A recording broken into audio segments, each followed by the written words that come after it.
Good evening. I'm Enarida Lord and welcome to Churikua.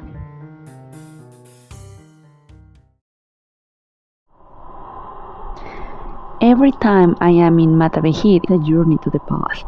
However, I have to tell you that a few days ago, I visited the castillejo, a cistern of Muslim origin that believes in times of yore was an albacore and now is still uninhabited, standing despite the weather inclemency and its abandonment. It is still there, reminiscent, and as a trace of what it once was. I remember standing and hovering at dusk, watching the sun go down, and just thinking about how much time and events it has been able to witness. However, to my surprise, I saw a white figure pass by, in white clothes walking around. Sobs could be heard, but when I paid attention, her feet were not visible.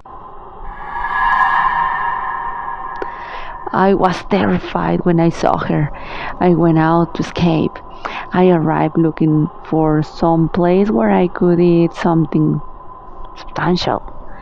I arrived at a local tavern, where I asked the manager about that ghostly white figure that lurked in the castle, giving a melancholy and desolate air to her already deteriorated presence that promised to have had better times.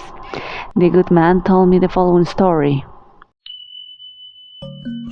Many years and centuries ago, in the times of the splendor of the castillejo in Mata-Bejid, which in those times was inhabited by a family of noble birth, owners of the castle and the land surrounding it.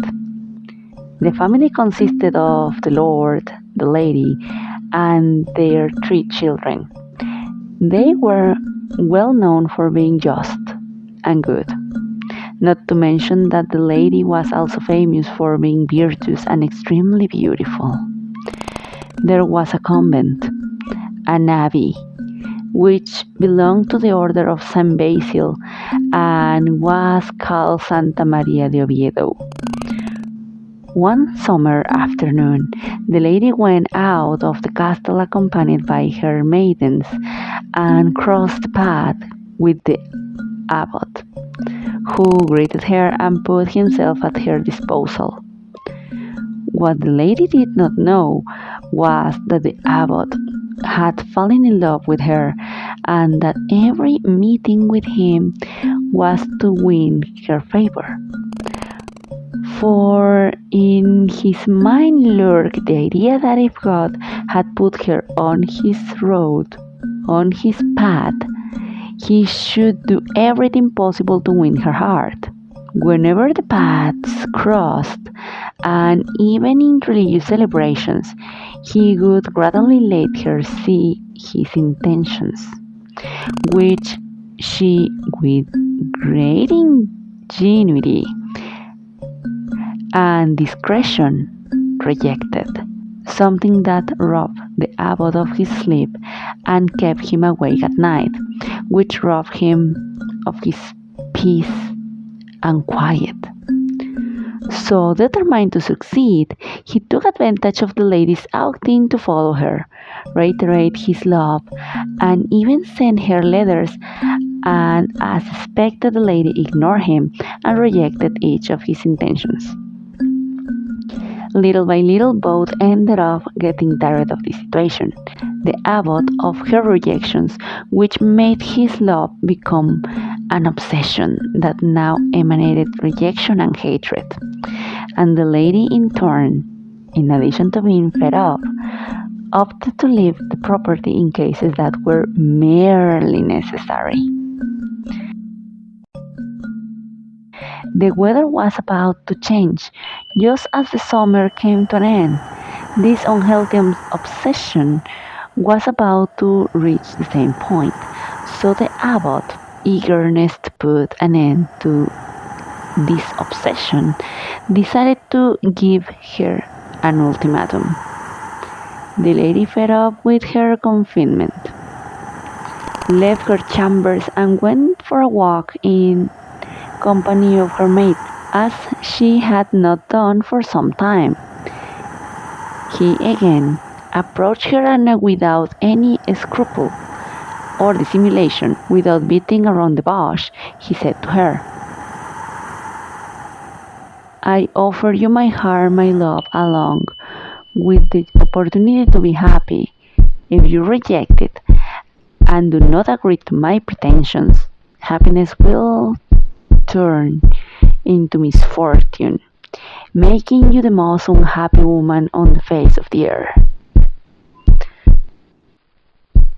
The lady, keeping her manners and composure, turned a deaf ear to this warning. Like so many others, rejected it, and soon after not only ignored the warning, but also considered it forgotten. Days went by, and there was no trace of the abbot around the castle. Everyone had forgotten what had happened, and if anyone remembered it, it was only a fleeting memory. Until one day, a lad went very early in the morning to fetch the water from the well, but something prevented the bucket from reaching the water. So more servants were required to look for the cause of the blockage on the well. To their surprise, what was blocking the well were the bodies of the sons of the lords of the castle. All three were lying there. Once the Lord was notified, everything was plunged into a dismal sadness, both for the lords and the servants. The mistress, the lady, plunged into deep sadness and remorse, remembering the abbot's last threat, which she had carried out. She did nothing but cry for having lost her children, her great pride, without any reason to leave the castle, until finally her agony and little desire to live without her children led her to die of sadness. The Lord, already in the castle, surrounded by sad memories and pain, tried to continue with his life, but he could not, despite his attempts. But he never recovered.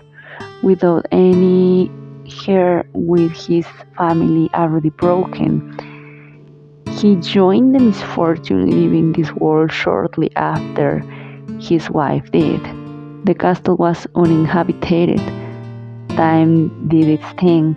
The wars diminished the peace of the place, and the changes of owners caused by them, until the castle was left there, alone, and at the mercy of neglect and time.